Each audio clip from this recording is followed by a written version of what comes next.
গৃহযুদ্ধ শেষ হলো, এই রাষ্ট্রকে আমাকে মেরামত করতে হবে, প্রথমে আমাকে শান্তি প্রতিষ্ঠা করতে হবে। এজন্য প্রথমেই বললেন আফসুস সালাম। রাসূল সাল্লাল্লাহু আলাইহি ওয়াসাল্লামের কথা বলার টাইমিং বুঝতে হবে, ওনার মাইন্ডসেট বুঝতে হবে, ওনার ফিলোসফি বুঝতে হবে। He was the greatest philosopher ever in the world. প্রথমে বলেন এই জিকির করো সবাই, সুবহানাল্লাহ আলহামদুলিল্লাহ, বলছে এটা না। প্রথমেই বলেন এই মেয়েরা সবাই পর্দা করো, মাথায় কাপড় দাও, বলছে?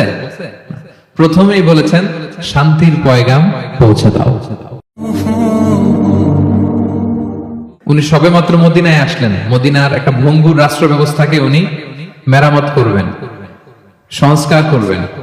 এখন যে কথাটা বলবেন এই কথাগুলো গুরুত্বপূর্ণ না? গুরুত্বপূর্ণ। মালয়েশিয়ার honourable prime minister Anwar Ibrahim যখন প্রধানমন্ত্রী হলেন, উনি প্রথম যখন জাতির উদ্দেশ্যে ভাষণ দিলেন, এটা গুরুত্বপূর্ণ ছিল না? ছিল। যে কেউ কোনো বড় দায়িত্বে আসলে যখন কথা বলে প্রথম কথাগুলো খুব গুরুত্বপূর্ণ থাকে। রাসূল সাল্লাল্লাহু আলাইহি ওয়াসাল্লাম এই ভঙ্গুর সমাজকে, এই রাষ্ট্রকে মেরামত করবেন। এসেই জাতির উদ্দেশ্যে যে কথাটা বলছেন, এই কথাগুলোর কিন্তু অনেক ওজন আছে, অনেক গুরুত্ব আছে। প্রিয় ভাই এবং বোনেরা, তিনি 4 দফা কর্মসূচি দিয়েছিলেন মদিনায় এসে, মদিনার সাধারণ জনগণের সাথে মিশে কর্মসূচি দিয়েছেন। কয় দফা? 4 দফা। প্রথমে বলেছেন শান্তির পয়গাম পৌঁছে দাও। তার মানে হি ওয়াজ এ পিস লাভার। রাসূল সাল্লাল্লাহু আলাইহি ওয়াসাল্লাম শান্তিকামী ছিলেন, তিনি অশান্তি পছন্দ করতেন না। পিস এন্ড হারমোনি কিভাবে সোসাইটিতে এনশিওর করতে হয়, এটা ছিল ওনার লক্ষ্য।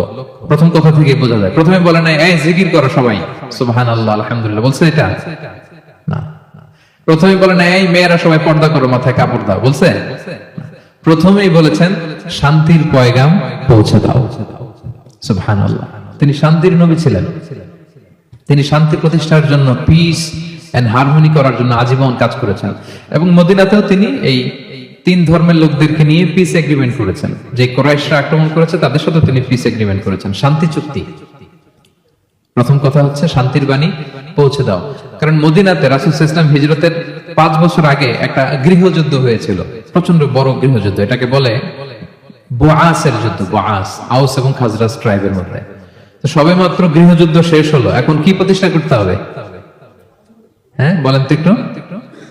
সবেমাত্র গৃহযুদ্ধ শেষ হলো, একটা ভঙ্গুর রাষ্ট্র, এটা তো মেরামত করতে হবে। কি বলেন? প্রথম কাজটা কি? To establish piece in the society. এবং সেই কথাটাই রাসূল সাল্লাল্লাহু আলাইহি ওয়াসাল্লাম বললেন।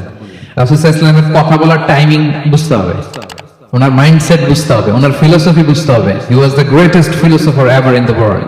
পৃথিবীর সবচেয়ে বড় দার্শনিক ছিলেন আমাদের নবী। তিনি কোনো কথা এলোপাথারি আন্দাজে বলে দেয় না, একটা বড় এইম রেখে। গৃহযুদ্ধ শেষ হলো, এই রাষ্ট্রকে আমাকে মেরামত করতে হবে।